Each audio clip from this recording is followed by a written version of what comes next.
Hello guys, welcome back to my channel. আশা করি তোমার সবাই খুব ভালো আছো। তো আমিও খুব ভালো আছি। চলে আসলাম ছোট্ট একটা মিনি ব্লগ নিয়ে। তো দেখো আমরা কিভাবে মাছ কাটছি, মেরে তাকে কি আর বলবো, জ্যান্ত কি মাছ জানো?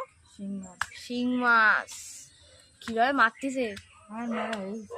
তো গাইস তার আগে আমি ওদের যদি কেটা দেয় রে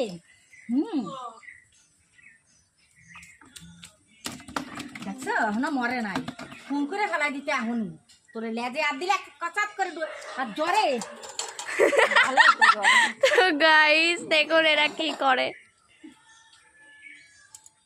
আরো আছে, এর মাথার থেকে রক্ত বের করে দিচ্ছে না। এগুলো ফেলাই দাও দিকে। গাইস তোমরা কারা কারা মাছ কাটতে জানো না তারা আমাকে একটু কমেন্ট করো, আর like comment share and subscribe করে দিও। Bye by.